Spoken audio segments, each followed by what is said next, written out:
I don't want to set the world on fire. I just want to start a flame in your heart. In my heart I have but one desire, and that one is you. No other will do.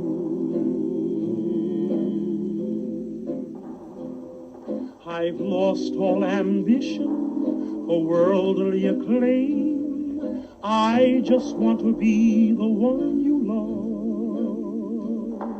And with your admission that you feel the same, I'll have reached the goal I'm dreaming of.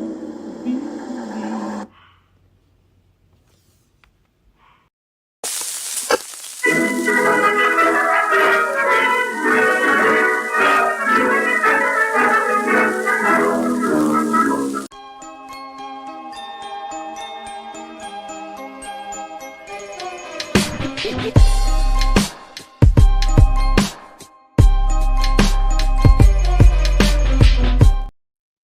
Yes, it is that time once again for another episode of the BOOM, powered by Rivet City Radio. Of course, I am your host, the most as always, Cam G. The man to the right of me, of course, that is the man known as Phil Khan. Of course, the man below me, that is the man on the ones and twos, making sure the show runs smooth. Metal Core Mike. Gentlemen, as always, how is your Wednesday evening going? So I got to wake up 2 hours earlier for work now, which kind of stinks. I'm tired. I'm exhausted from today. I gotta get used to it. Waking up at 4 o'clock in the morning now. Like I'm getting up and the sun doesn't come up for like another 2 hours. 4 o'clock in the morning. That sucks. Yeah, it sucks. I just wanted to complain. I just needed to complain for a second. That's all. I need to complain to somebody. Hey, we're here to hear you vent, I guess, I chose you guys, so guys, I'm complaining. What better place, But I'm excited to talk about Dynamite. Tonight was a pretty good show. There's one thing I would have done different, but when we get into it, I'll explain what I think they should have done different. Phil? Yeah, I thought tonight was a very good show. This week has kind of gone a little bit slow for me, but I'm glad that we got to Wednesday. I'm glad we got to AEW Dynamite tonight, and I'm glad to talk about it all with you right here on the Boom. It's been a very stressful last few weeks for me, but things are finally coming up my way, essentially now. So thank God for all of that. But yeah, I'm ready to talk AEW Dynamite tonight. I thought it was a solid show for what we got tonight, for sure. Cam, how are you? We don't ask you. How are you? How was your Wednesday? I mean, I'm fine. Today was definitely colder. It's gonna start getting back to normal, how it's supposed to feel in November, because last couple of weeks we've been getting like 60-degree weather, 70-degree weather. So it's definitely gonna start getting back to what it's supposed to feel like. So, Bro, when I walked out my door this morning, it was 27 degrees. Jesus Christ. I was literally ready to walk back. Like, I was ready to turn around. The minute I walked out the door, I was about to say, fuck this. I'm going in. Like, I'm going back to bed. I almost called off. I was like, nope, not today. But I couldn't do it on my first day back. It's supposed to get down in like the 30s next, like Thursday, Friday. So I think it's supposed to like snow too. So definitely getting back to normalcy for sure. Don't jinx with that word. It is currently 33 degrees right now where I'm at. Here it's like 53 and raining. So don't brag. It's still cold. It doesn't feel like it. So. But with that being said, gentlemen, I have a lot to cover on tonight's Dynamite. So without further ado, we will get into everything that went down on tonight's AEW Dynamite. Of course, Dynamite out the gate starts off with a match So we have a tag team match with Hangman Adam Page and Christian Cage versus Juice Robinson and Jay White. Now initially I felt like this match was kind of odd, just the odd pairing of Hangman Adam Page and Christian Cage. But it serves a purpose just because they're kind of blending two different storylines together essentially. I think the most notable moments of this match obviously was when Nick Wayne tried to get involved on the outside, and then of course Hook just magically appears out of nowhere. I don't know where he came from. And then of course he starts brawling with Nick Wayne. So I honestly think that feud is going to be less about Christian Cage and Hook. And I think it's going to start pivoting to maybe Hook and Nick Wayne, which I don't mind because I think they both can do some great things. And I think we definitely need to see what Nick Wayne can do. I think we need to see what he's essentially learned, because I was all for the pairing with him and Christian Cage because I felt like he needed somebody, a veteran that he could be under the wing of in the company to really progress and grow. Something that Hook I still think needs. Him, like I said, him with Samoa Joe, I still think is a fantastic pairing. When Samoa Joe eventually does come back, hopefully they continue that pairing and that mentorship going forward. But yeah, that was probably the most notable thing about the match itself. Of course, Juice Robinson, he was going to close in. He looked like he was closing in on the closing moments of this match, and then was distracted by Mother Wayne, and then of course was distracted by Kip Sabian, who hit him with whatever that thing is, a clipboard contract, whatever. And then of course that allowed Hangman Adam Page to take advantage of that and hit the dead eye for the 1-2-3. Okay match for what it was. It didn't get really lost in translation, I guess I could say, with so many different stories going on at once. I'm still looking forward to Hangman. I think I'm looking more forward to Hangman and Page versus Jay White than I am OC and Mox. And I'll explain why. Because there's some things they did tonight, just with that whole Death Riders OC thing, that I wasn't really keen on. Because in previous weeks I was like, yo, I'm hyped to see this, but after tonight I'm like, I don't know. Like, I feel like they kind of put an extinguisher to the fire that I think was going with that Hangman and Page and NJ White. I think it's gonna be a great match. They had a great match at the previous pay-per-view that they had their first match at. I'm gonna get you guys' thoughts on this particular tag team match. Mike, I'm gonna start with you. Yeah, I think you're right with the whole Nick Wayne and Hook thing. The reason being is because we talked about this last week when Christian said to Hook, all you had to do was look at the footage to see, like, that whole situation with telling him, like, your dad strung you along to see who attacked him, when all you had to do was do this and you would have figured it out literally within minutes. That literally put it dead in the water. It did. I can see Hook and Nick Wayne working. The good thing about Nick Wayne is he's been under the wing of Christian Cage for so long. It's been a help. It's been a help that he's been under the wing of a veteran. Hook, on the other hand, you see him tagging up with multiple veterans throughout the past 2 years since we've seen him in AEW, to where there's progression in the ring, but not on the mic, where I want to say the mic work has to matter a little more than the in-ring, because you're trying to tell a story. And yeah, you could tell a story by the work that you do in the ring, but you got to use your words sometimes. And Hook, we all know, that's not his strength. It's not. And that's where being under the wing of a veteran that knows how to do that well would help. That's where Nick Wayne has the upper hand. He's been under the wing of Christian Cage. We've yet to hear Nick Wayne talk. We haven't heard him cut a promo. So I'm kind of curious. We don't even know if he can. Yeah, well, that's what I mean. That's what I was about to say is like, I'm kind of curious on how he is with his promo work, because we haven't heard one yet from him. And I would love to hear him cut a promo. I would. So I'm with you on that. Hook and Nick Wayne, I think, would be the perfect direction after what we got last week. It would be. So match overall, though, this was an oddball match. Adam Page and Christian against Jay White and Juice. I mean, Jay White and Juice obviously made sense, but Christian and Adam Page, that was kind of weird. It was a weird pairing, so not a bad match overall to kick the night off.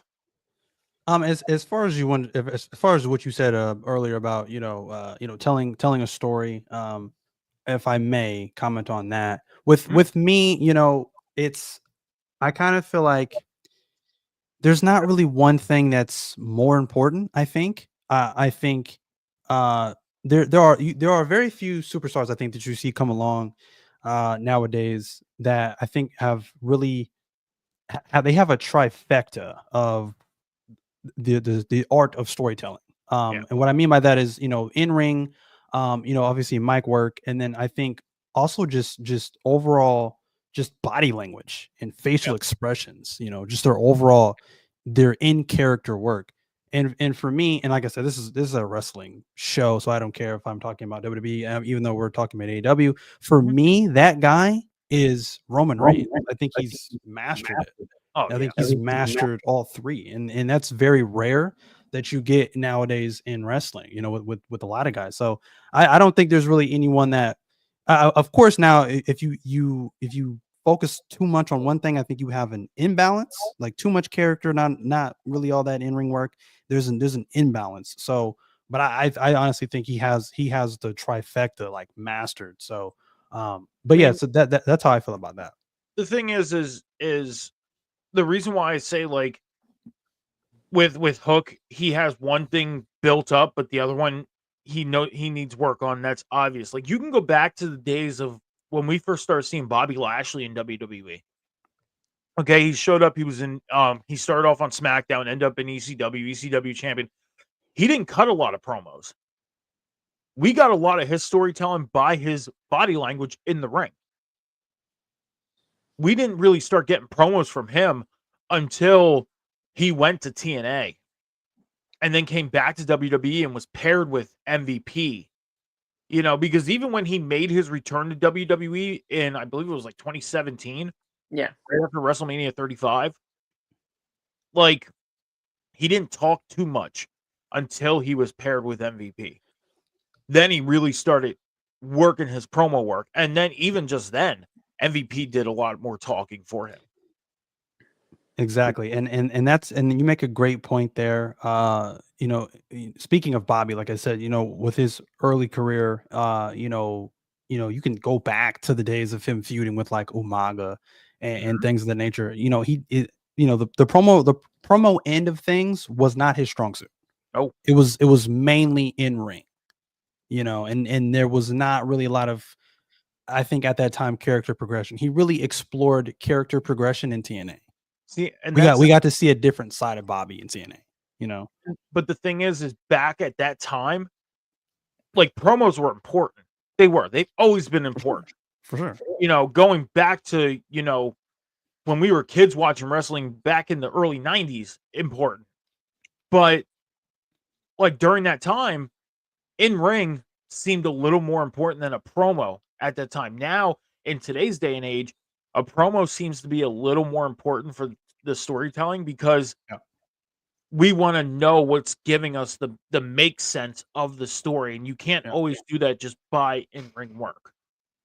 So, I Yeah. think Hook needs to find a way to kind of build that craft a little bit before he gets back on the mic and starts cutting massive promos.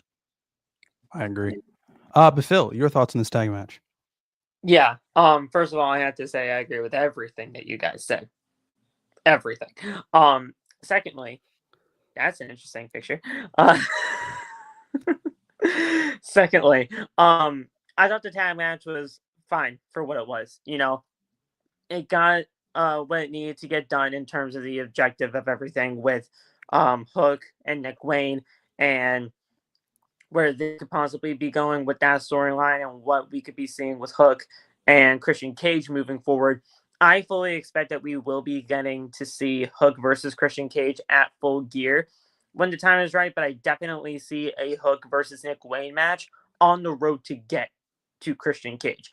With everything that's happening with Hook right now, the promo work, we all know that it needs work on. We all know that. But at the end of the day, him being paired up with so many veterans over the course of the last few years, that's not the problem. What the problem was and still technically is that they really have not been able to find that one veteran to keep him around so that he can learn from that veteran.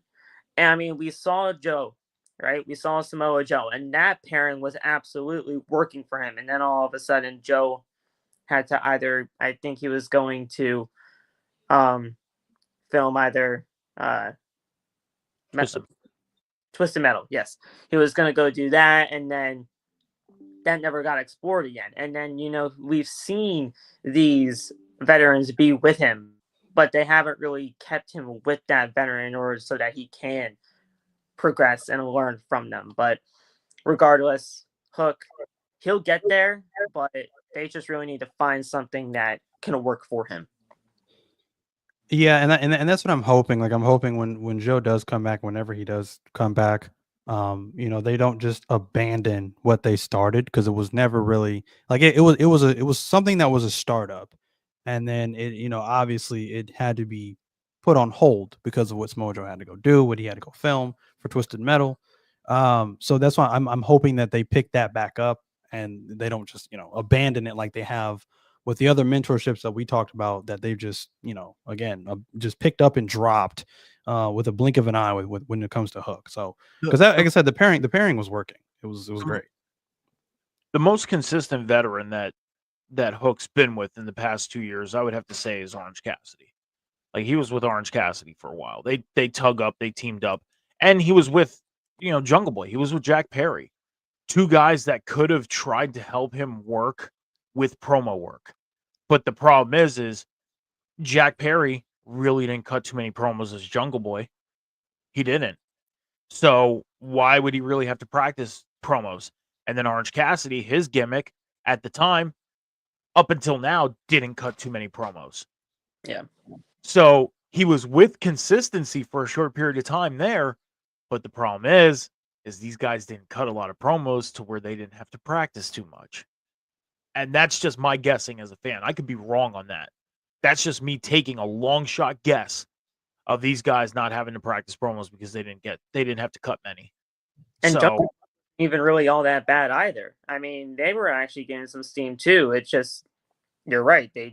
Both of them really weren't cutting promos at that time, especially Jungle Boy, because he was Jungle Boy then. Now he's Jack Perry, and it's a complete night and day difference. Still not cutting promos though as Jack Perry.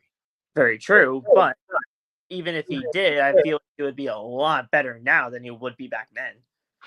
Yeah, possibly. Yeah, I can see that. But then we had Renee, who runs into, of course, the TBS champion Mercedes Renee backstage. Of course, she asked about basically trying to run down Chris Statlander last week, and then of course Mercedes Renee blames Camille for her bad driving. So obviously, we talked about this in great lengths last week. They are obviously full head of steam, foot on the pedal to the metal, if you will, for that whole breakdown partnership between Camille and Mercedes Renee. I don't see them pumping the brakes on that anytime soon. I'm still excited for it, just because, like I said, I think Camille is going to be great. But yeah, so they're definitely not stopping that. They're keeping that in the back pocket for right now. And then, of course, afterwards, Mercedes Renee is obviously bossing around Camille, telling her to, put her jacket up and all this stuff like that. Just that breakdown right now, I think, is really, really good. And I think it was good tonight. It didn't seem like out of place, or it didn't seem rushed or anything like that. So I feel like it was really, really good tonight. And then, of course, we see Chris Statlander down the hallway waiting on Mercedes Renee. Of course, they get into a brawl. And then, of course, Camille obviously tries to get involved, tries to help Mercedes Renee. And then Chris Statlander ends up spearing both of them through a wall backstage. So we are obviously, again, keeping that feud red hot right now for Full Gear.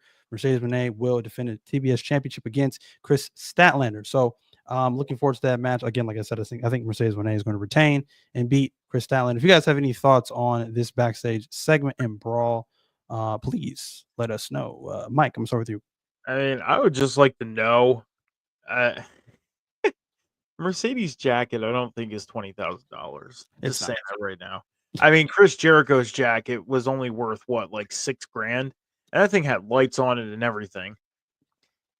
Mercedes jacket, there's no way that thing was worth $20,000. And if it is, then I would really like to know where she bought this jacket because, yeah, I had to say it just to try and be funny. But no, honestly, this was the most exciting part of this storyline.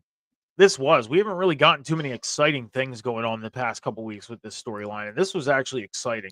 The wall thing, I don't think that was supposed to happen. I don't. I think that was accidental. For some reason, I feel like that was a real thing.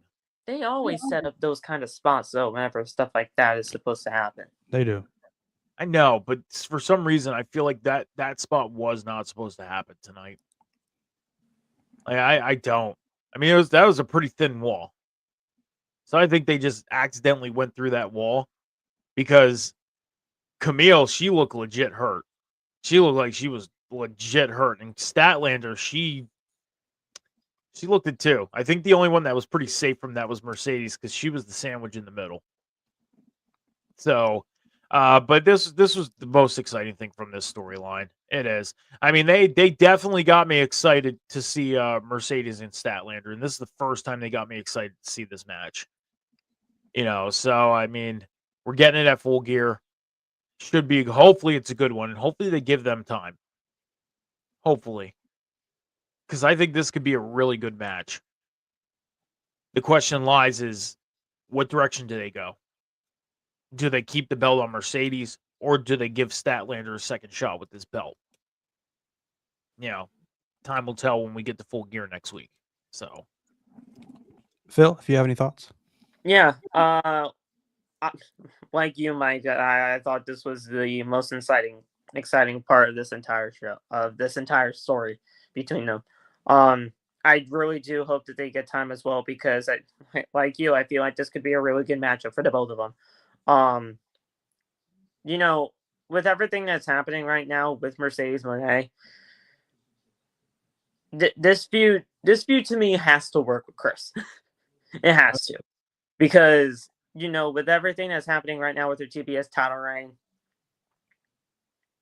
the matches that we have seen from here on out, they've been fine for what they could be. But at the end of the day, when you're stepping foot in the ring with the people that she's been stepping foot in the ring with, we've been wanting to see a little bit more, not just out of the stories, but out of the matches themselves. Camille, right now, I just feel like she's kind of just there. She's really not doing much of anything right now. I mean, she's trying to be that heavy for Mercedes Moné, and yet she's in an arm sling, and she's just getting massacred left and right, essentially. And then you just see Mercedes Moné, who's just a champion, hiding behind her heavy, so to speak. The only thing that I wish that they did in terms of this segment was to let it breathe a little bit more. They cut right to the graphic as soon as that wall got destroyed. Why? You have to let things breathe first, and then, if you want to cut to that match graphic, you can, but allow us to see what really transpired here, and then talk about the promotion of the match, not just automatically go right to the match graphic. Other than that, I thought it was okay segment for what it was. Well, AEW has a breathing problem. That's the thing, and we know this. We've talked about this many times. AEW has an issue with letting things breathe. Sometimes they do. There have been times where they've let things breathe and let us, digest what we've seen. But tonight was 13 segments. 13 segments with a 10-minute overrun. Okay? They were trying to compact everything in to get to where they needed to be so they can fit everything. And with doing that, with having this segment end with going through the wall, I get what you're saying with letting it breathe, but they went through a wall and all three ladies were just laying there. What were they going to do? Keep the camera on them for a minute and just have us watch them laying there?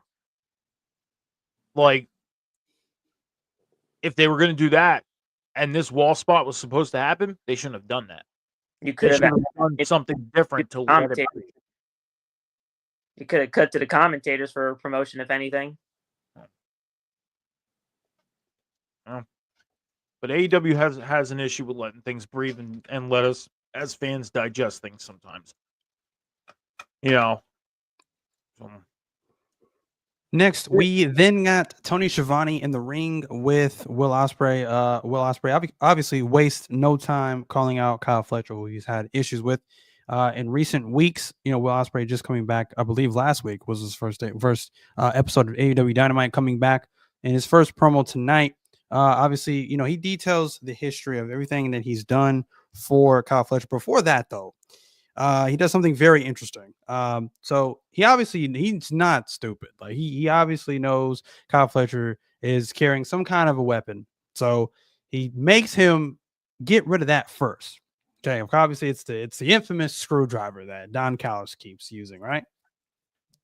This man takes a screwdriver and throws it outside the ring, and it sticks into the floor mat like just perfectly. And I'm like, how? How's that possible?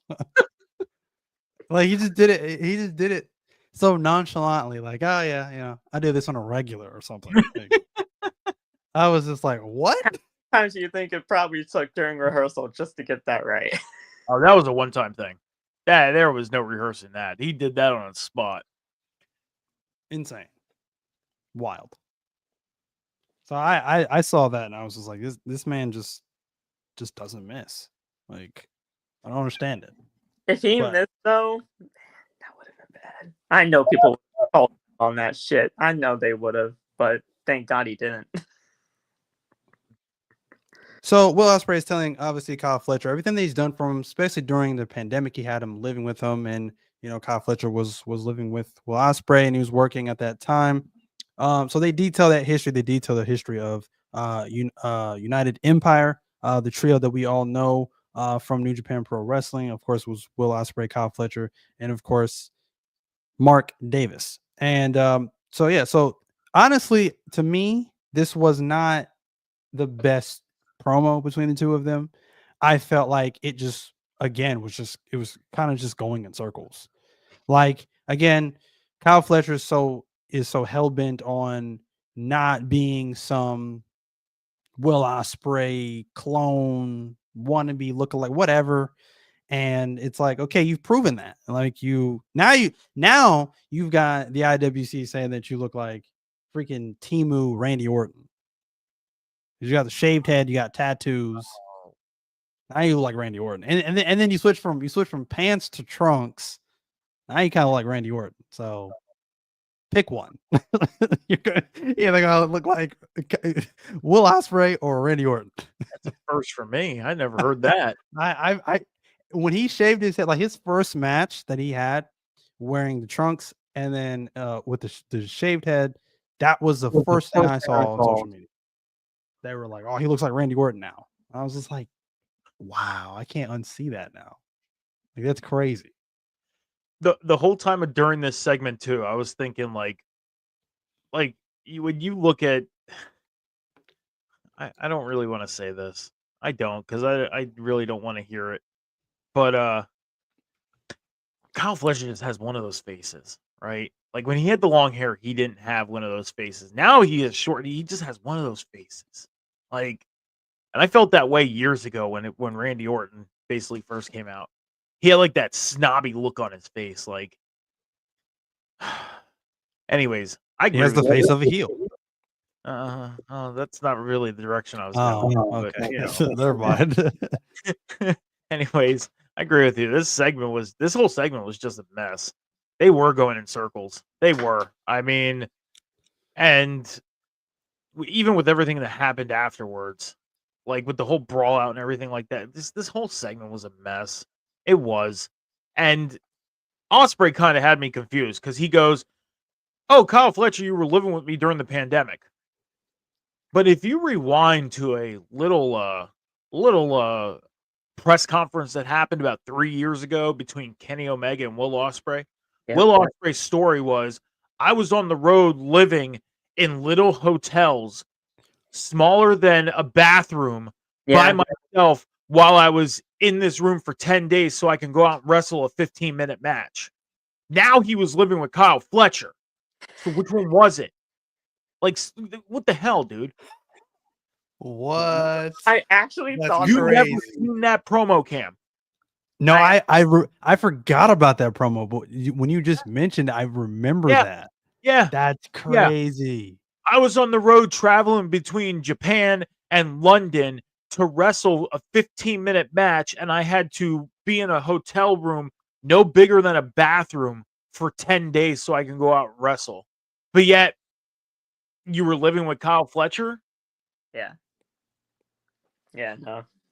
Doesn't make sense. That's crazy because that Great. promo wasn't that long ago. No, it was like 2.5 years ago. That's wild. So, And that was the promo that got everybody to talking about Will Ospreay and his promo skills and what he can honestly be for promotion other than New Japan. yeah. So that left me kind of baffled of sitting here thinking like, okay, which one is it? Did you live in the hotels for 10 days and wrestle 15-minute matches in Japan, or were you living with Kyle Fletcher? Just like hanging out during the pandemic. Which one was it? Don't make sense because you were on the road all the time. And then just everything that happened was just a 2 words, clusterfuck. Okay? It was. This was. It was a mess. And who was the one person left standing in the ring at the end of the day? Lance Archer. Wasn't Kyle Fletcher. Yeah. Wasn't Will Ospreay. It was Lance Archer. That's who was standing in the middle of the ring at the end of the brawl. Didn't make sense. Yeah, a good chunk of Dynamite tonight. I feel like they just kind of did a speed run. I think for their top storylines. As we just got done talking about, they don't let things breathe, and at times, especially tonight, they just blended everything together. There was no transition. Everything just kind of just flowed in. You would think it was just one continuous storyline because everything just kind of went together, just bled together. So yeah, that was weird.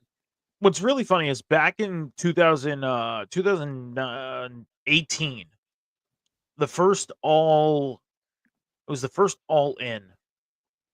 Was the first all? No, it was the first all out. It was the pay-per-view that got decided the first ever AEW World Champion. Okay, when Jericho won. Okay, I ordered that pay-per-view the day after it happened, and I remember saying to one of my now ex-friends and my cousin, I remember saying to them, I like how AEW does their show because they do a match. There's no wasted time in between matches. But then I remembered they didn't have a fully established TV show yet. They weren't even doing Dynamite at the time. So why would they have promos and everything, segments like that in between matches? But I still liked the flow because if you go back and watch that specific pay-per-view, they had like 5 minutes in between matches of like breathing time. They kind of let us digest a little bit what happened. Now we get to Dynamite and it's like you have a 10 to 20 minute overrun and you're still trying to jam pack everything together. Yeah. You're not giving us any time to breathe. Not giving us any time to digest the food that you just put in front of us. Yeah, I used the food metaphor. I'm kind of hungry, but still. So for a while there, they were doing good with it. For a while, they were doing good with letting us kind of think about what they just did. Now they're going back to the whole let's jam pack everything together. And then on top of that, some of the stuff is just not making sense. I love AEW. I love watching AEW. I love the product that we get sometimes. Some of the stuff, yeah, it's wonky. But that's in all pro wrestling. We get wonky shit sometimes. But AEW just, excuse me, makes a bad habit of having too much wonky stuff happen in a row. And too much stuff that doesn't make sense happen in a row. And that's a problem. So, yeah. Phil, your thoughts? Just to touch on that point real quick. And on that point, we got to call it out when we see it. You know, when the wonky stuff happens, when things like that happen, we gotta call it out when we see it, because if we're not, we're just not being brutally honest with the audience and what we are aimed here to do on the boom. But regardless, the only real thing that I got out of this entire promo segment between Kyle Fletcher and Will Ospreay is that we're gonna get the match at Full Gear. Everything else was, like Mike said, a clusterfuck. And, you know, we saw so many moving parts with, you know, Lance Archer standing on top in order to get to the matchup that was going to be next between Roderick Strong and Lance Archer. And then things kind of flowed between that to get to the other matchup we're going to be talking about too. So, like, I mean, there's just so much that happened here to get to one thing over the other. And I understand where you're trying to go. You're trying to do the continuity of going from one thing to the next. But when you're going at such a fast rate like AEW did with that whole entire sequence from the promo to one match to the other, you're just going to confuse your audience that way. And, you know, at that point, yeah, sure, we got the challenge accepted for the matchup between Kyle and Will, but, you know, you really could have spaced that out at least a little bit better. And at that point in time, I know you're trying to cram everything into a 2 hour and 10-minute time slot that you got with the overrun, but that just goes to show you that you kind of got to just space your show out a little bit better. Make sure that everything needs to be done in the right way. That way everybody can get their shit in, but we can still have a show to enjoy. So And that was the other thing that Ospreay said too, was Kyle Fletcher, you're trying to make a name for yourself on a pay-per-view for a one-on-one match. Like, make a name for yourself.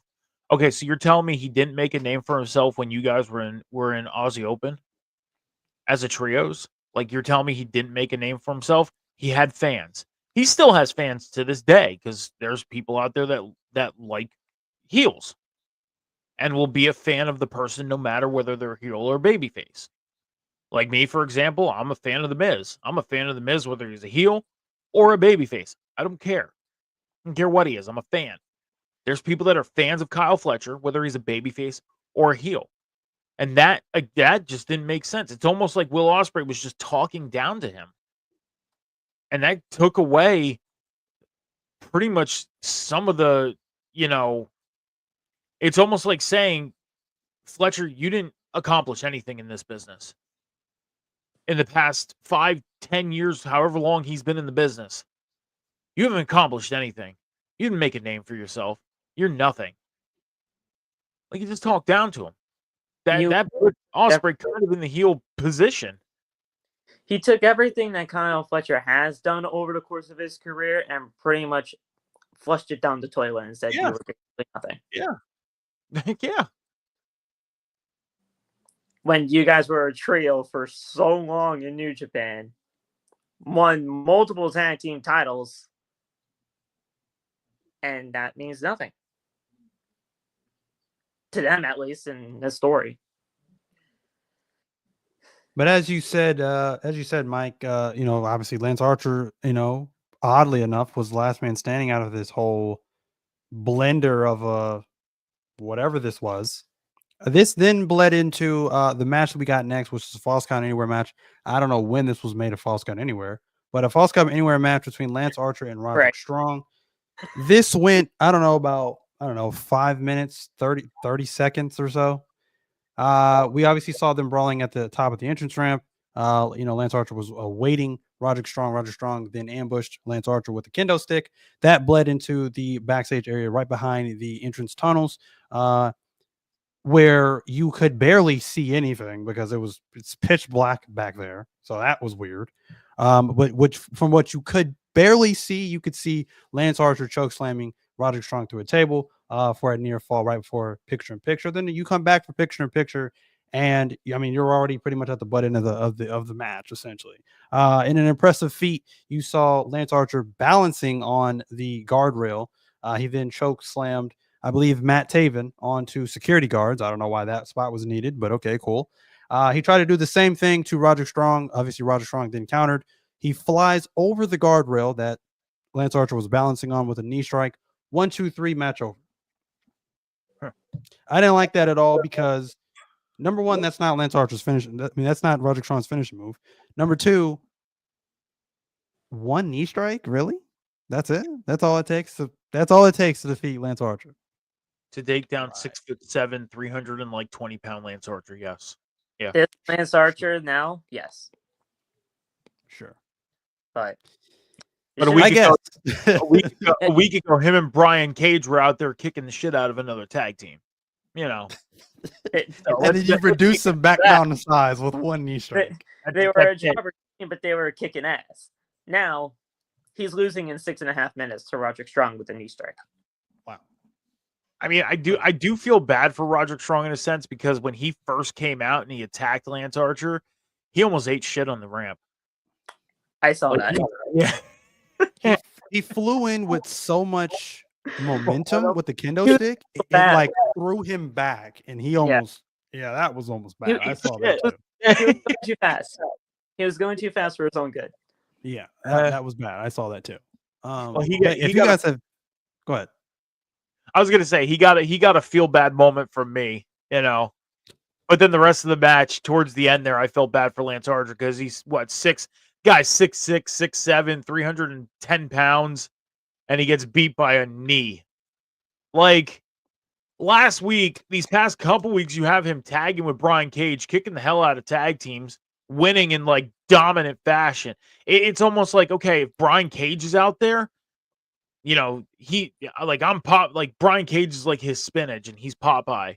But if Brian Cage ain't there, that's it. He's shrunk down the size. Pretty much, I guess. But okay, you know.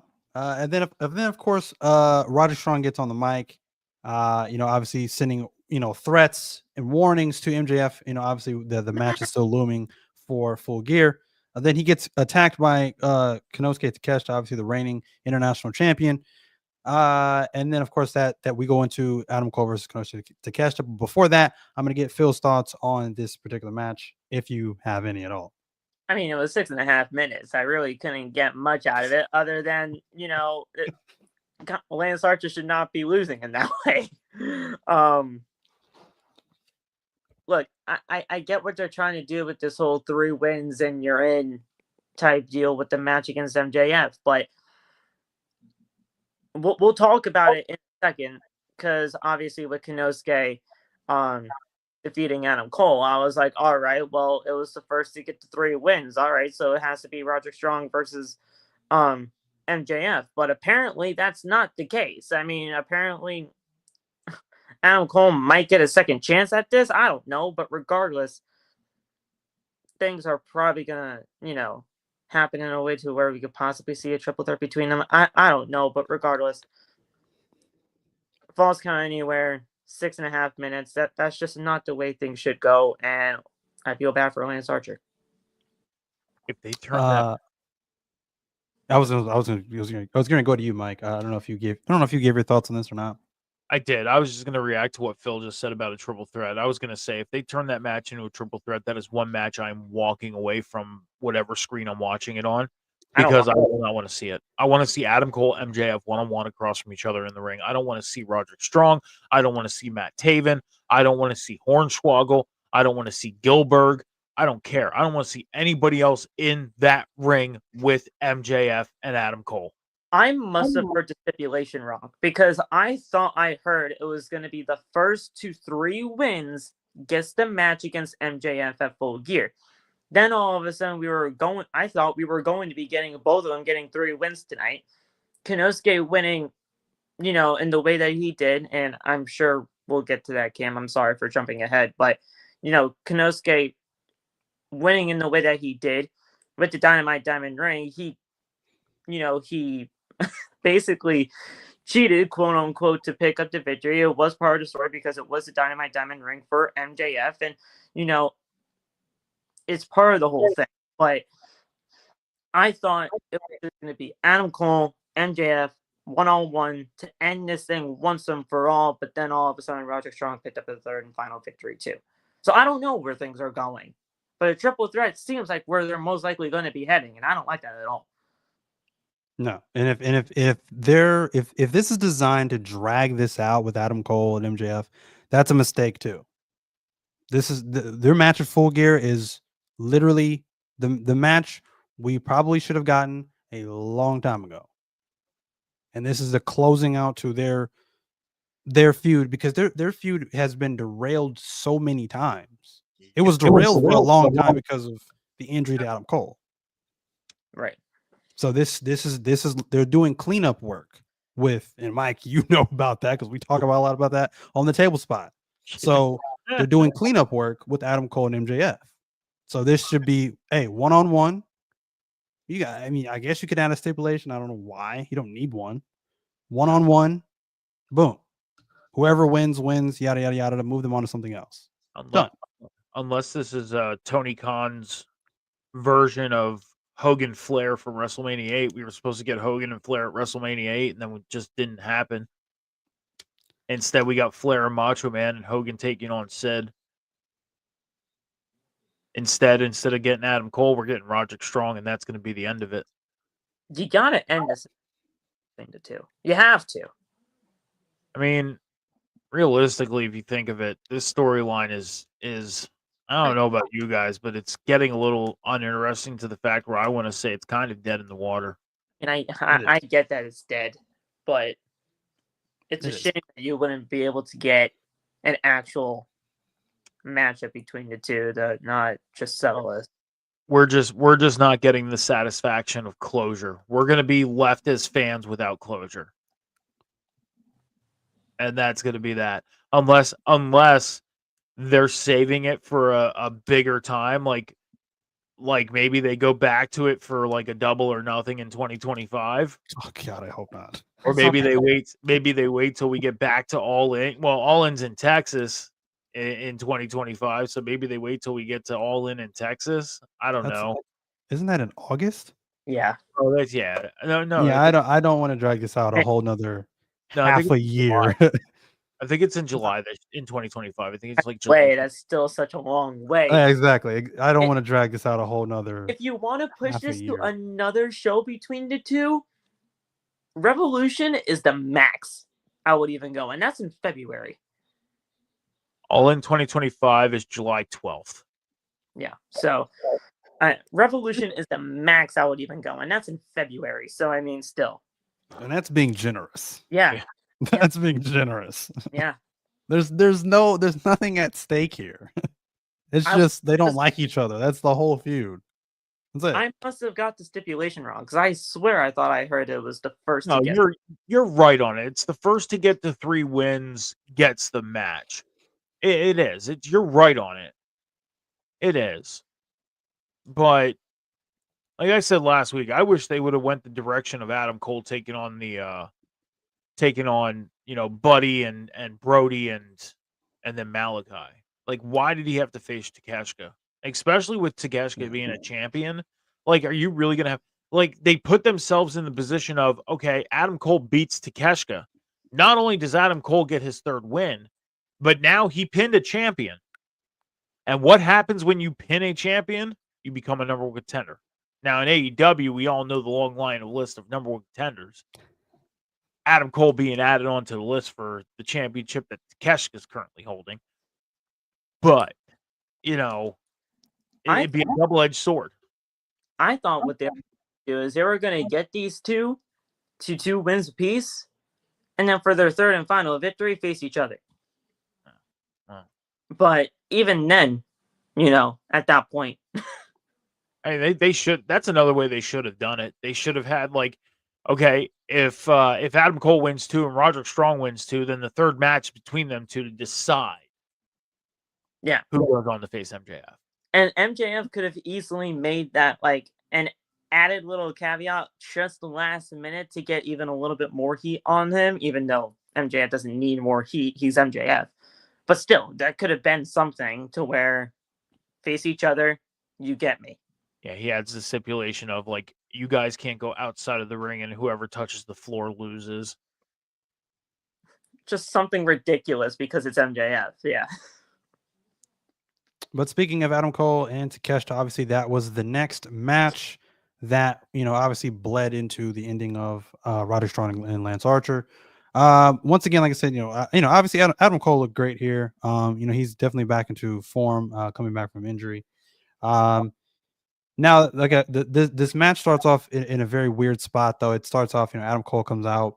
The first few moves between these two, Adam Cole's music was just playing in the background, Yeah. which I don't like because I'm like, what is it? Am I watching a match or am I watching a concert? What is happening right now? So I don't know why that. I don't know if that was like a technical error. I have no idea what happened there, It's but no wild it was thing very playing weird. in the background during Anarchy in the Arena. This is just a normal Oh match. God, don't remind me of that. I still have nightmares about that. That was This just is a that was normal weird. matchup between Adam Cole and Konosuke. Like, come on. For me, the match was the match. It was decent for what it was. The smartest thing I think they did in this match, obviously, was obviously the fact that Takeshita had the Dynamite Diamond Ring, which we all know is the property of one MJF. MJF acquiring the services of Don Callis and Takeshita for this particular instant, for this particular storyline, I guess. And that's where your tie-in is right there, Mike. Obviously, for him not to face the House of Black, it was because they were going to tie this in with MJF, getting the services of the Don Callis family. But the smartest thing they did was he uses the Dynamite Diamond Ring to win this match. My fear was that Cole was going to beat Takeshita, because again, we've made this a point many times. Champions losing non-title matches should not happen. But I mean, Mike, you had said it too. Like, hey, if he beats the champion in a non-title match, that he should be number one contender. But again, I don't think they're thinking that far ahead. They're just thinking, let's get to Full Gear first. I don't think they're thinking that far ahead. Because it wouldn't shock me if Cole had won this match, and then you're thinking, okay, he should be the number one contender. But then after Full Gear, we then transition to another number one contender that's not Adam Cole for Takeshita, and it's like, wait a minute, the last person that pinned Takeshita in a non-title match was Adam Cole. Why is he not the number one contender? Yeah. That's the level of, or I guess the lack of logic, I guess, added into this program. So it wouldn't shock me if that had happened. But I definitely like the ending of this match, though. I like the touch on there. Obviously, Takeshita getting the victory made sense. He's a champion. He should not be losing in a non-title match. We talked about this obviously before this, and Roddy versus MJF. I have a problem with. I don't want to see Roddy versus MJF. If I have to see Roddy versus MJF, I'm getting up during the course of that match and doing anything else besides watch that match. I don't want to see Roddy versus MJF. They have no beef. The only beef they have is Roddy's in a dead faction with Adam Cole, so it's just beef by association. Yeah. Hey, you're beefing with my friend, so I got beef with you. That's all it is. But I'm gonna get you guys' thoughts on this particular match. Obviously, then after it was more chaos. Obviously Takeshita was attacked by Kyle O'Reilly at the end of the match. And then he hightailed it. It was at the entrance ramp, and then of course was attacked by Ricochet. Ricochet, I guess, is the number one contender for the international championship. I assume he's been chasing this man, different promotions and attacking him, but still there's no match made. So I would assume that's going to be a match made at Full Gear if it's not already official for the international championship. He was attacked by Ricochet, and then he got up and left. He left his belt, and it's like I was literally talking to my TV like, buddy, you forgot your belt. You just left it with your opponent. You just got up and walked out. So there's that. And then of course we saw Adam Cole and Roger Strong. Obviously, I think get back on the same page. I don't think they were really not on the same page, but they're both trying to get at MJF. So they're back on the same page officially, I guess, with the Undisputed Kingdom. And then we saw Kyle O'Reilly in there as well. But he seems like he's still having some, old grudges he's holding towards, Adam Cole and, of course, Roderick Strong. So I don't know what's going on there. I don't know if Kyle O'Reilly is going to join Adam Cole or Roderick Strong. I have no clue. I don't know what all of that has anything to do with MJF and Adam Cole, but who knows? Time will tell, I guess. I'm going to get you guys' thoughts on this particular match, Adam Cole versus Konosuke Takeshita. Phil, I'm going to start with you. Yeah. As of right now, Ricochet versus Konosuke is not confirmed for Full Gear. We currently have 9 matches on the card already. Jesus Christ. 8 matches on the regular show, and then the pre-show is AJ from the Costco guys versus QT Marshall. that means nothing. But the match was fine for what it was. Like I said earlier about everything with the whole MJF and Dynamite Diamond Ring factor, I mean, I get where they were going for with that, but it is what it is. Kyle O'Reilly. See, there are too many Kyles in this goddamn company too. Kyle O'Reilly shaking the hand of Roderick Strong, but not Adam Cole, was interesting to me. But that's obviously that's going to be built for further down the line. I don't know where things are going with that, but yeah, I mean, it's. I said my piece on everything that was happening with the whole triple threat, non-triple threat, singles matchup, all that, with whatever. If it happens, it happens. If it doesn't, it doesn't. But I'm keeping my eye on Kyle O'Reilly, though, because him refusing to not shake Adam Cole's hand is going to be something for future reference. So we'll see where things go with that. Mike, if you haven't given your thoughts already. The only thing I have to say is the music thing. I didn't think Wild Thing. The one thing I thought of was New Jack, circa ECW, where he wrestled while his music played. Isn't that where they kind of got that from, the New Jack stuff? Probably. Yeah. Because they I think it was like a tribute to New Jack after he passed away, and then they did the Wild Thing thing, and I think that's what happened. I'm pretty sure that's what it was. I said because that's just my way of remembering that deal. I knew New Jack did that too, though. I mean, honestly, November to Remember. Honestly, I'll say this: I'm not too. I wasn't too much invested into Adam Cole and Takeshita. I wasn't. I wasn't. I like it was because of the fact in the span of 30 minutes, we got a promo turned into a brawl that turned into a falls count anywhere match that turned into another match that turned into a brawl, and it's like I need to get up and go get something to drink and use the bathroom. Like this is I don't know. It's exhausting. It's exhausting trying to keep up with this stuff. It's exhausting after having a long day of being up at 4 a.m, and then it's like, okay, like I need a minute. Like even though I had 3 hours, 4 hours before the show started to kind of like hang out and play video games and hang out with the dogs and chill out, it was still kind of like, yeah. Your brain is trying to process this. My brain was really trying to process a lot of things. Yeah. It's understandable. Like I said, we said it. They have a serious pacing issue, and it was pretty obvious tonight. The one thing that just bothers me too is like this show specifically. I'm not talking about just tonight. I'm talking about Dynamite in general. Is they just have a lot of brawls that break out. Like I get it, your show is called Dynamite. I get it. But you don't have to have 6 brawls break out in each show. Like, okay, there was a brawl that happened after the Ospreay interview. Okay? And then they had a little bit of something happen after the Falls Count Anywhere match. That's 2. Okay? Then they had something happen after the Adam Cole match. That's 3. Okay? Then they had like 4 brawls happen tonight when I'm looking at my notes. 4.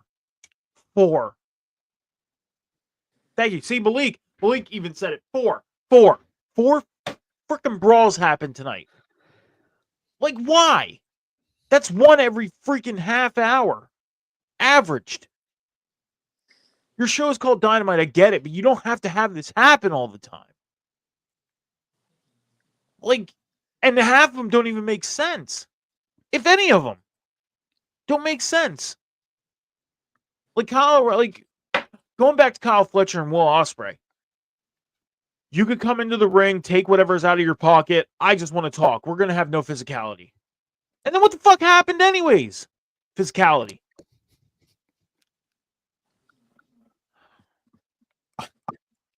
Yeah, I mean, I don't know. Hurt Syndicate showed up, Cam. I just know that much. Before the break, we then see Marine. Am I? Yeah, okay. Before the break, we see Marina Shafir obviously arrive, obviously holding the ever so recognizable briefcase that has the AEW World Championship in it.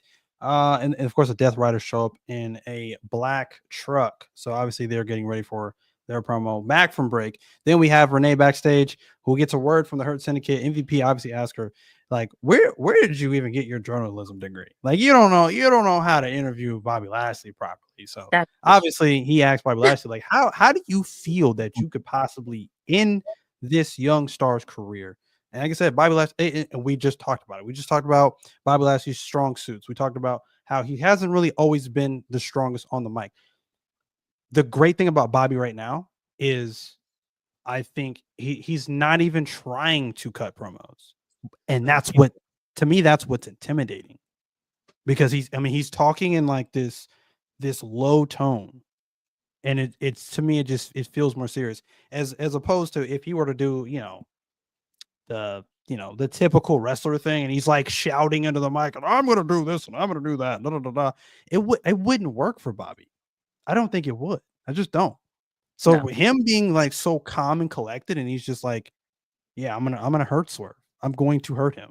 Is like that. It just works for him. He doesn't have to say much, really. MVP is the one that's doing the brunt of the talking for this trio. The talking for Bobby Lashley happens in the ring. Exactly. MVP, that guy. But if Bobby Lashley does ever want to talk from time to time, he can, because of that intimidating monotone like factor that you brought up. So keep it in that way, and he's golden to me. Absolutely. I think so too. I wouldn't change a thing. Not at all. Next, we then had, of course, the Death Riders come out for some strange reason. They come out, they make their entrance, and they're beating up JD Drake. I don't know why, but poor JD Drake. I felt bad for him. I don't know what he did, but okay. So that's 5 brawls. So 5 brawls did happen. That's 5. That's 5. Apparently, hold on. Malik, do you count that as a 5th brawl? Is Malik still here? Would you count them beating up a guy as a 5th brawl? You can, because of what happened after the promo. Oh, that's 6. Or 6. You can count that maybe as 2, but I would count that as 5, mainly because it was one chair shot to JD, and then that was it. But that's basically you could do 6 if you wanted to.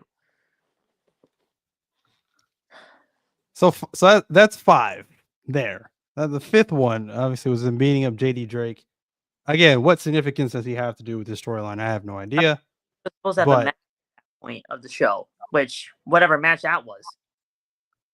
We got it. 5. Yes, 5. So, go 5. Shout out to Malik, man. Shout out to Malik, man. The brawl. We got the brawl counter going on right now in the chat. Right. That's awesome. We should have that. How many brawl counter? That would be amazing.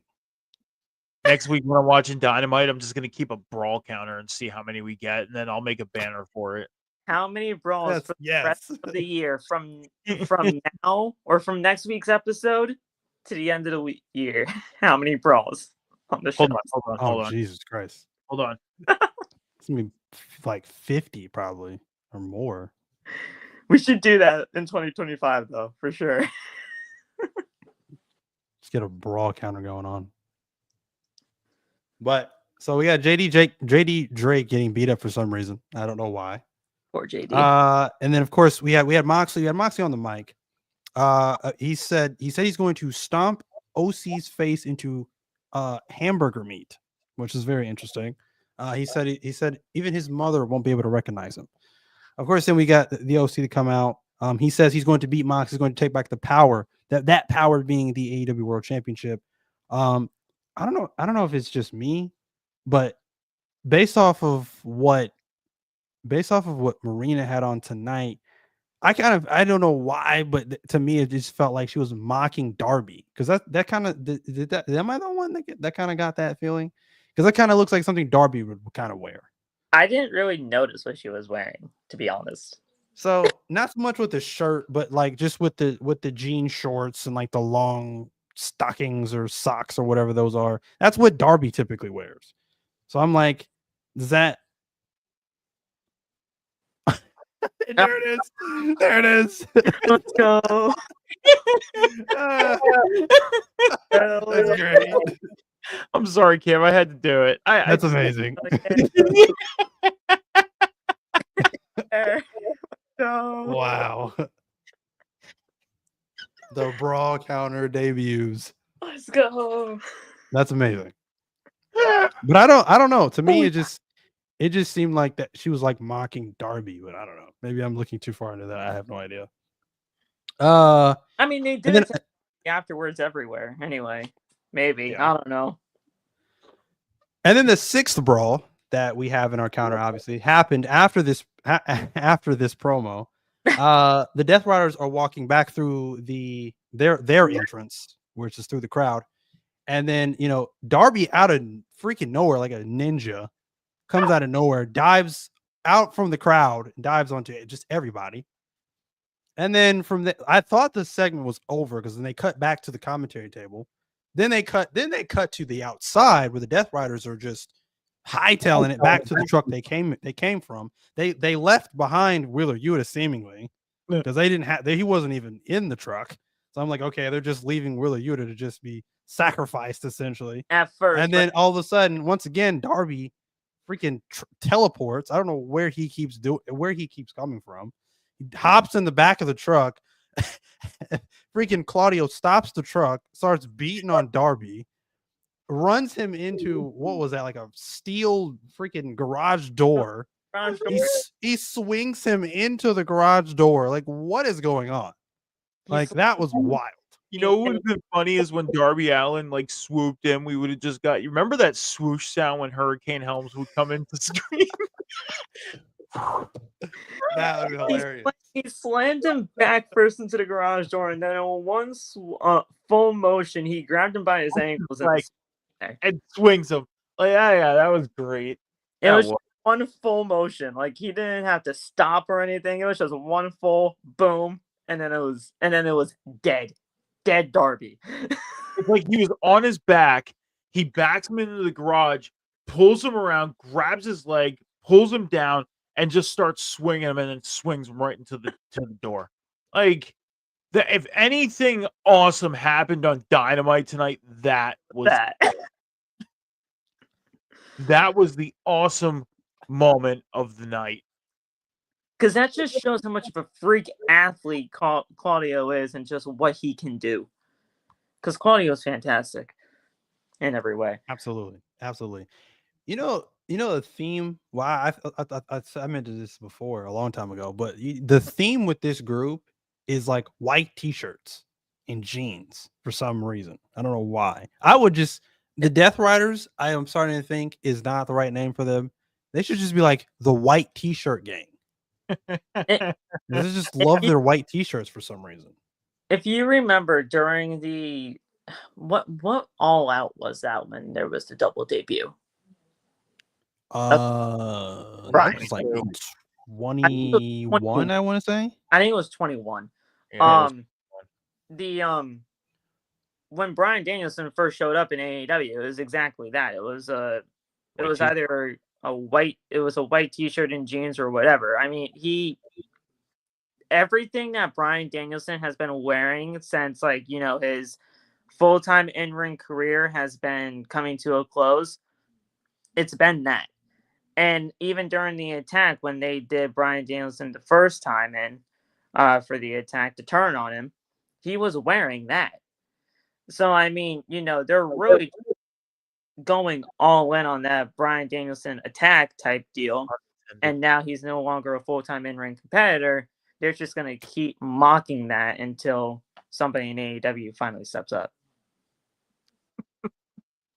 I didn't even think of it like that, but that is interesting. Very interesting.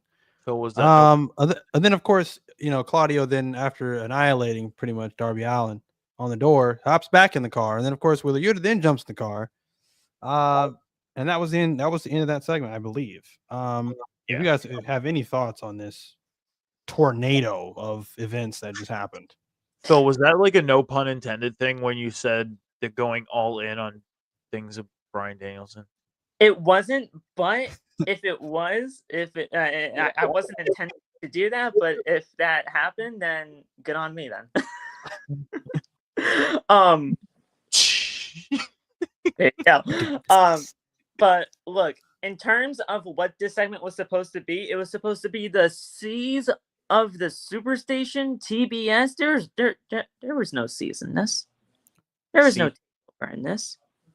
If you take a look at what the actual promotion of this was on the promotion, that's what this was supposed to be.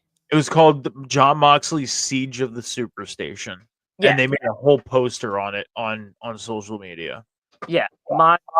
Is the Superstation TBS. Yeah, no, he didn't seize anything. He didn't take over. This is him talking, doing a promo, beating down J.D. Drake for no reason. And then, apparently what people are saying now is because the baby faces stopped him from doing so. You didn't stop him from doing anything. You just said, nah, I'm going to put Orange Cassidy's face into hamburger meat and then call it a day. This here is a lot better. Honestly, when I seen the promotion for the TBS thing, I was thinking they're gonna make like a whole segment of them going to I don't know, to the TBS headquarters or something. And they go in there, they just start beating up execs or whatever. That's what I thought. I don't know. Cut the feed. I mean, I know you really want to be able to do that, but I mean, you could have done something of that nature to, seize the program, and you just had him talking. Just had him yapping. I mean, he did say one cool thing. One cool line that came from this was "abandon all hope." That was a cool line. We keep getting these type of promos though from John Moxley and crew. We need more than just these promos. Well, here's the thing, Phil, and I'm gonna say this, and I hope I'm making sense when I say this. We talk about AEW and building storylines and all that stuff and slow burning everything. Okay. Now it's again another double-edged sword. It's like, okay, we want them to slow down. We want them to let us digest and get to think about what just happened on our screen. We want them to build long-term storylines because they lack doing so. But now we're getting these promos from Moxley, and it's a slow burn thing of each week we're getting these little, like promos that are like puzzle pieces. And we're sitting here like, what does this all mean? We want to know what it means already. Like, let it build. Yeah, I can't pick and choose. I know. But let it get to the end. Let it get to the end. Like, let this build and let's see where he's going with all of this. Because at first, a lot of people thought it was all leading to Shane McMahon coming in. No, it's not. And it's gonna be probably a thing where he does do the whole take over the locker room type of deal, like NWO-esque type of thing, to where the NWO, back in WCW, the NWO basically took over for most of that era until it got super ridiculous and then they cut it out. This, I don't think, is going to reach ridiculous factor. This is going to get to the point where they're going to finally give us the make sense, and then Moxley is going to become this, Roman Reigns-esque dominant champion type. You remember how I said about Jack Perry going, get done, get out as a champion? That's probably what they're going to do with Moxley. It would not surprise me one bit if we get to Full Gear next week, Moxley and Orange Cassidy are not the main event because of Moxley beating Orange Cassidy in dominant fashion. But then the question lies is, what would be our main event, though? Yeah. Oh, wait. We got Bobby Lashley and Swerve. Why can't that be the main event? Why do we have to have a championship in the main event? We don't. You go back to the era where we had the Universal Championship and the WWE Championship when Brock Lesnar was holding the Universal title. At times, World title wasn't the main event. We got a singles match between two guys. Yeah, so AEW can do it. AEW can definitely do it. Yeah. They can have Swerve and Bobby main event this event. I'm looking at this card right now, and that would be the only other main event that I would like to see. Why wouldn't you want Jay White and Adam Page as a main event? Why can't Adam Cole and MJF be our main event? That could be a main event too. I'm there. Orange Cassidy and Jon Moxley can open this show. Moxley can go in and dominantly beat Orange Cassidy. Get in, get up, get out. And then go with the rest of the show. MJF and Adam Cole can be our main event. Bobby Lashley and Swerve can be our main event. Jay White and Adam Page can be our main event. You're spotlighting the world champion as a dominant takeover champion. And you're giving the spotlight to two guys who can definitely be in the main event picture of Swerve, Bobby, Jay and Adam, or MJF and Adam Cole. If you're gonna do it in that fashion, I wouldn't put it on first. Because whatever you open with, a lot of the times sets the tone. I've seen it with NXT. I'm just using it as an example, Cam. That's what I'm saying. It's like you could put this match in any aspect of the show. It just does not need to be the last thing in the ring. That's fair. This right now though, between Jon Moxley and his crew, this is the biggest. This is one of the biggest things they got going on in AEW right now, if not the biggest, depending on whoever you talk to. Right. I would say I would probably. I'm gonna say this. I have to disagree with you to a small extent because I wouldn't count out what we're getting from the Hurt Syndicate. That's fair.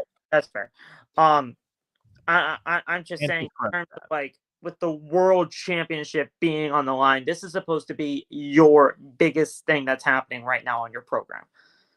But with everything else that's happening on your program, with the Hurt Syndicate, with Jay White and Hangman Adam Page, with what they were doing in the last show because of how big their rivalry has gotten, MJF and Adam Cole, and what Roderick Strong is doing with this is too. You have many matches here that could be the main event of the show, but in terms of this being your World Championship, and I'm not just bringing this up just to say, the fans are going to be doing this, fans are going to do that. The president of the World Championship not being a main event angle on this show would get brought up. And if you're going to have this group of Moxley and them try to do this hostile takeover of AEW, and keep in mind, this is the second time AEW has been trying to do this because the Elite storyline and that takeover absolutely failed. What could the president be of this takeover and what Jon Moxley's crew could be for this version of AEW? I'm just trying to bring that up because it's a huge talking point there. One more thing that's kind of telling me that Mox and Orange Cassidy may not be the main event. Okay, I'm gonna go back to World's End in 2023. Went to the event. I sat all the way at the top of the arena. I paid $75 for those tickets. Okay, I bought 2 tickets, one for me, one for my friend Hannah. Okay, $75 a piece. Tickets for Upper Deck for Full Gear are $30. Okay. Yep. Not only that, there's a deal going on to where you can pay one certain price on a streaming platform and get the rest of AEW's pay-per-views through the rest of 2024. Okay. Those two factors right there are telling me, okay, your world title, which is supposed to be your biggest thing in your company, may not be the last thing that goes on. May not. Your ticket sales for this event are cheap, for one. And number two, you're giving us a deal for the rest of the year for pay-per-views. You look at WWE, when we got the network, yeah, we were paying $10 a month. We got pay-per-views for free with the addition. But we got some not so good main events and not so good cards for certain events. You know what I mean? You were paying a good price, but were you really getting good pay-per-views from time to time? From time to time, yeah. WrestleMania, SummerSlam, Survivor Series, Royal Rumble. But then when you got to Payback, Hell in a Cell, Elimination Chamber, those pay-per-views were kind of like, okay, we're going to main event this with, let's go back to Survivor Series when it was, the Triple H and Stephanie when they were taking over. What was the main event? The main event was the traditional Survivor Series match. And who won that match for the babyface team? Dolph Ziggler. Wasn't even John Cena. We also got a Big Show heel turn in that. World title wasn't on the line. So why can't one of the other three matches opposed to the world title be the main event? Because I don't see. The last time Orange Cassidy was in a world title match, he was in a triple threat with Pac and Kenny Omega, and that was not the main event at Double or Nothing.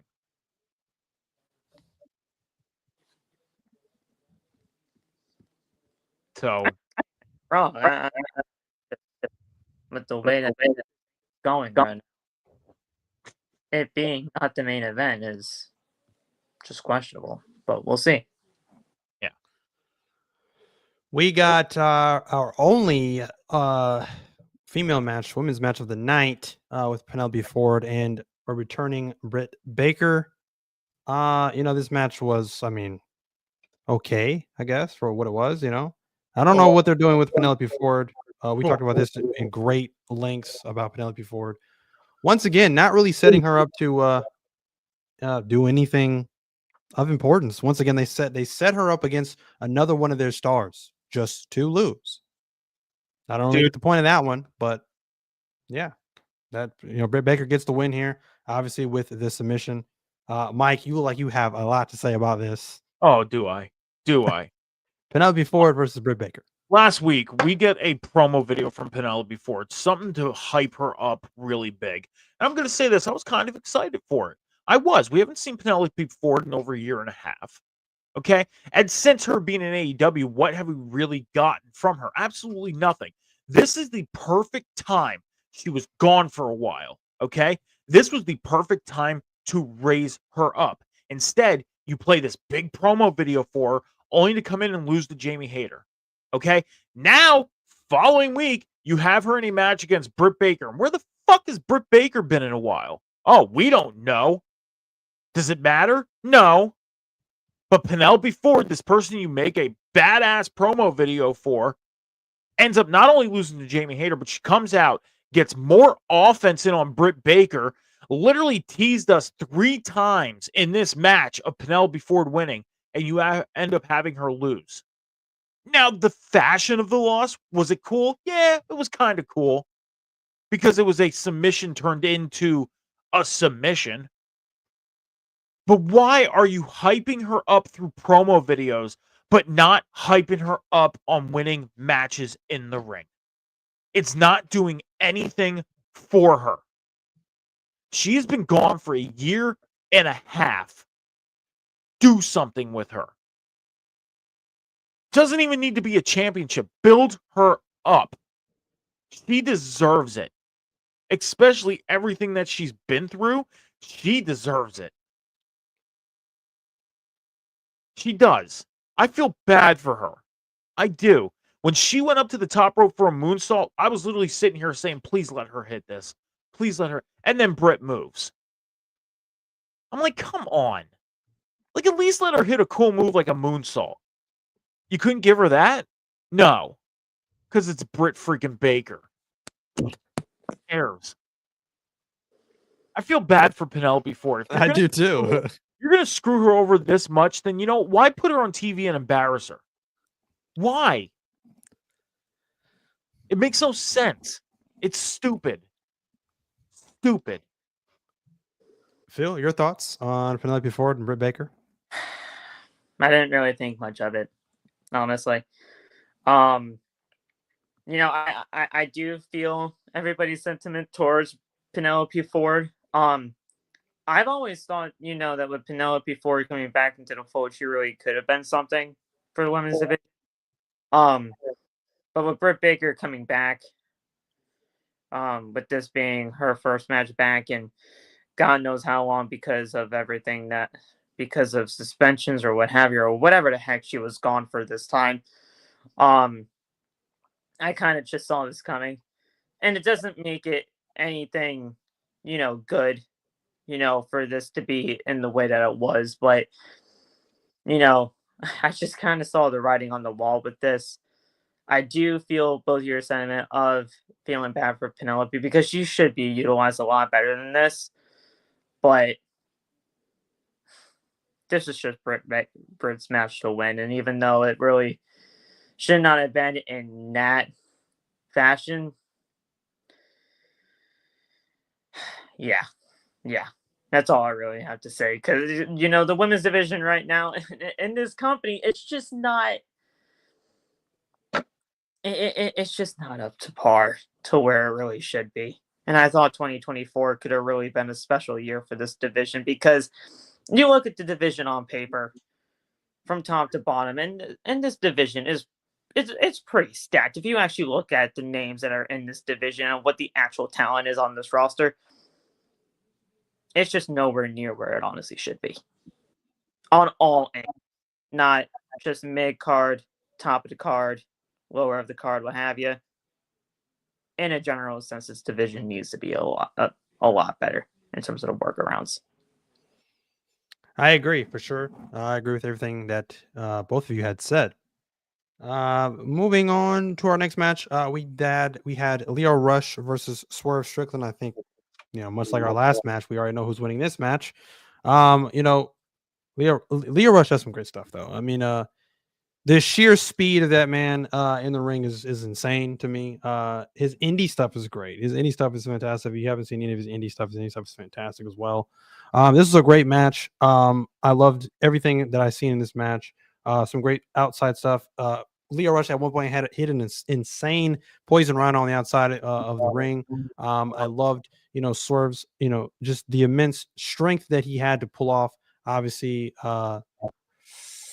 whatever his finishing move is called. I can't think of it right now for some reason. But yeah, to hit his finishing move the way he did, and then to get the victory, obviously. So great stuff from both of them. Fantastic match. This was probably my match of the night, honestly.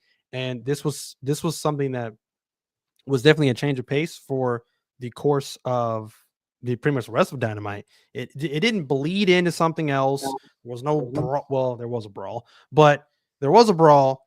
So is that 7 now? We're at 7. Add it We're up. at 7. It's 6. This was counted. Oh, Right. okay, so 6. Okay. Okay. So there was a brawl after this, but regardless, it didn't bleed into like another match or another segment or something of that nature. This was actually made sense in storyline. Everybody that's involved in this storyline was involved. You didn't get some left field person who's not involved in this. You didn't have the conglomeration come out for some reason. You didn't have Mina Shirakawa come out for it. Everything fit within this segment. Hey, it fits. You get what I'm saying, though, Phil. back Mina. You get what I'm saying. Like there was no randoms that got involved in this that have no connection to the storyline. So it was perfect. We get your guys' thoughts on this match: Leo Rush versus Swerve Strickland. Mike, I'm gonna start with you. Short and sweet. Great match. Should have been the main event. Bottom line. I get the tag match meant something. They were adding in another tag team for the tag team titles, and you highlighted Private Party as far as being part of the main event tonight with sitting up at the top of the ramp and watching the match and everything. But this should have been the main event. Bottom line. Great match, though. Hats off to both men. Swerve. Always love seeing Swerve. I'm a huge fan of Swerve.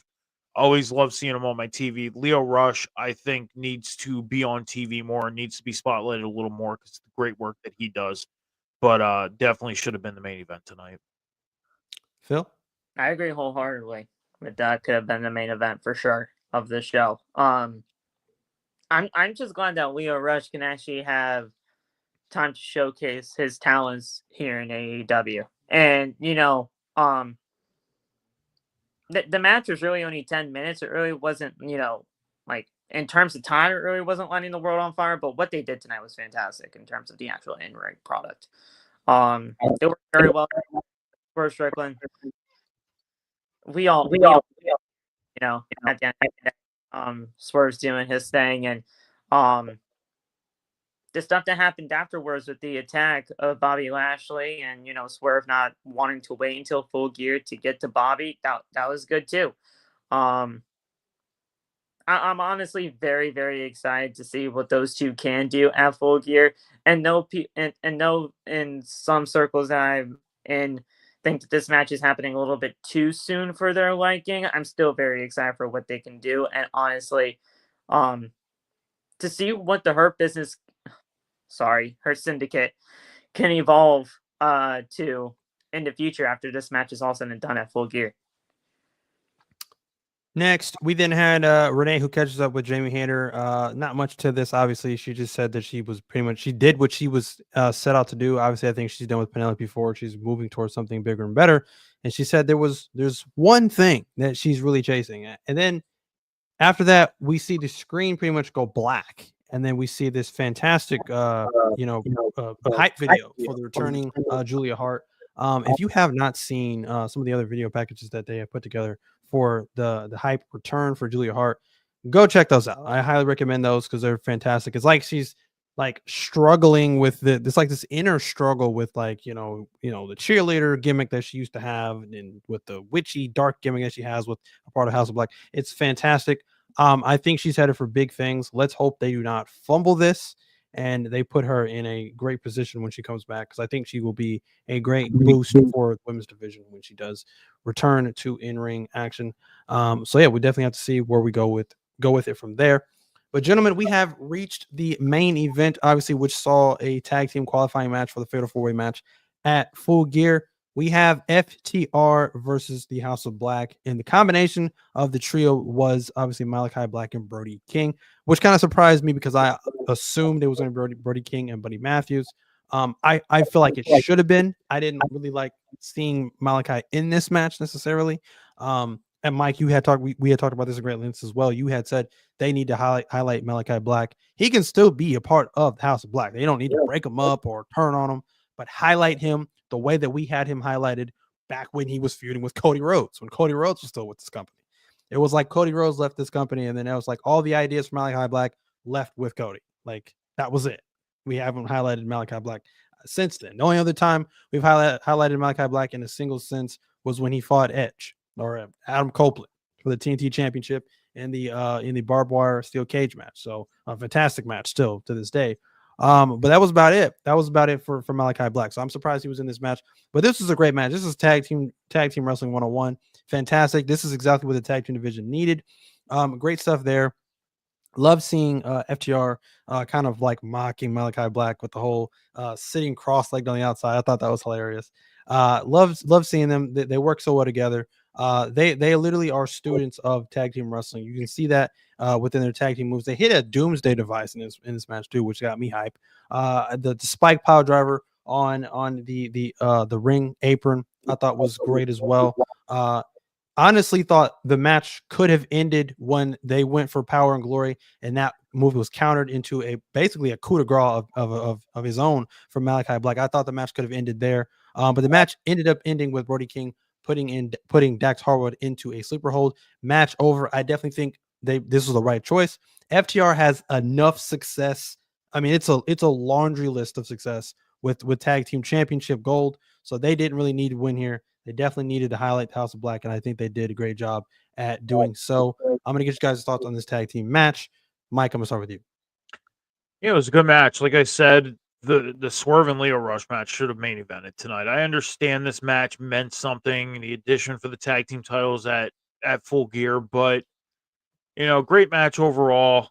I'm not opposed to seeing Malachi Black in this because, It's almost like they're slowly building, like it's a slow motion, like slower than slow motion build for him. First, he's a trios champion. Let's fast forward in slow motion a year later, and let's have him go for the tag belt. So by the time we get to him being for the world title, it's going to be like 2035.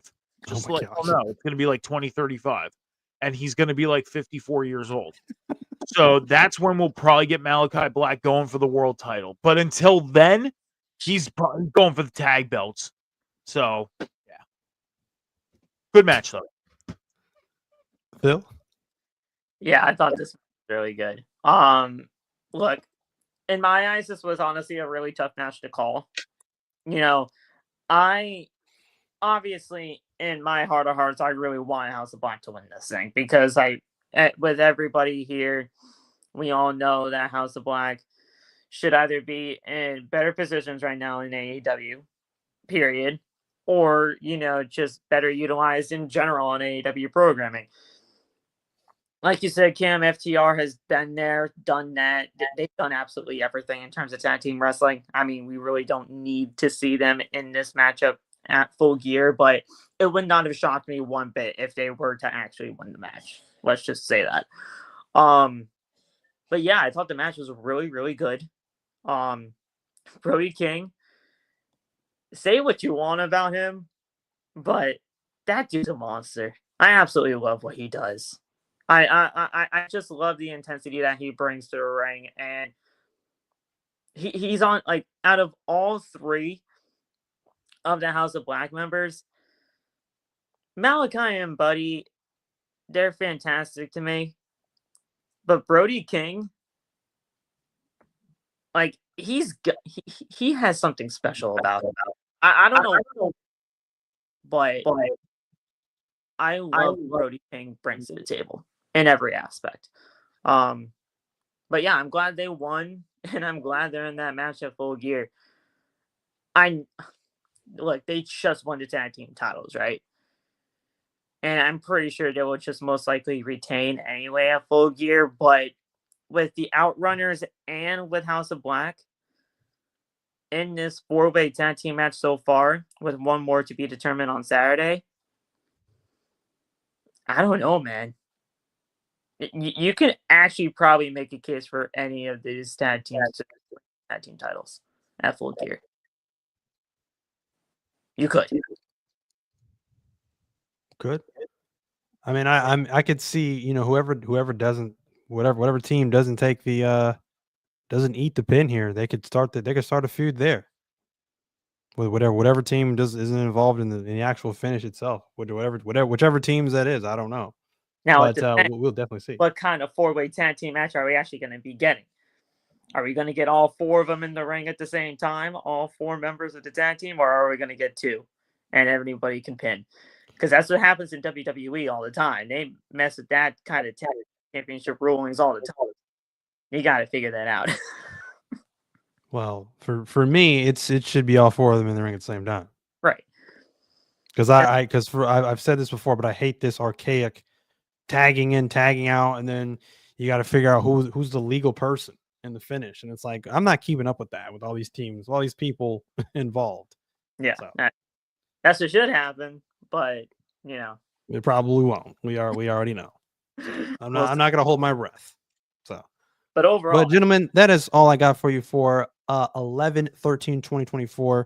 It is now time to plug yourself. Mike, where can we find you? Metal Mike 714 all across the socials, right here on the network on the Boom every Wednesday night with these two gentlemen right after AEW Dynamite. The table spot every Monday night with Cam after Monday Night Raw at 10:15 p.m. Eastern Standard Time. And then every Sunday with the Candyman Johnny H on Rivet City Red Zone as we talk everything professional football. This week, we're going to have a special show.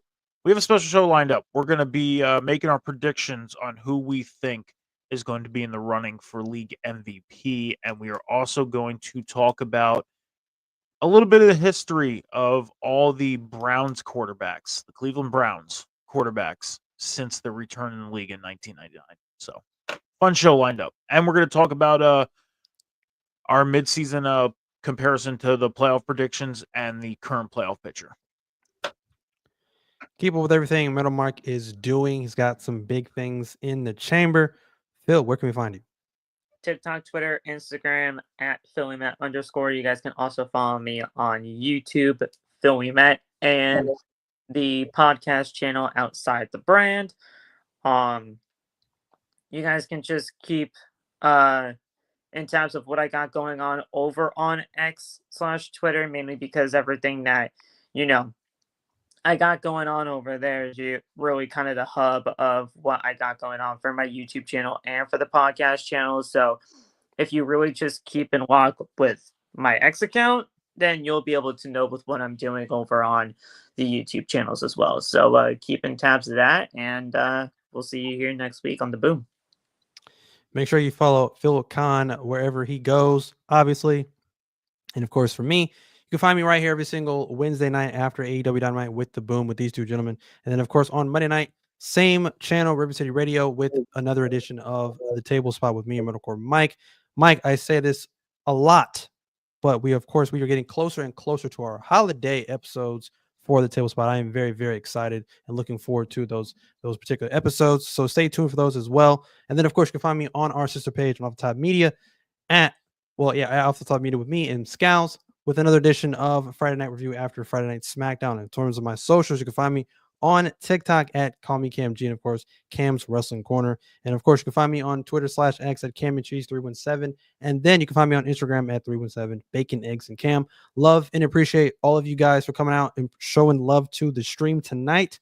As I always say, love, peace, and prosperity. And we are out.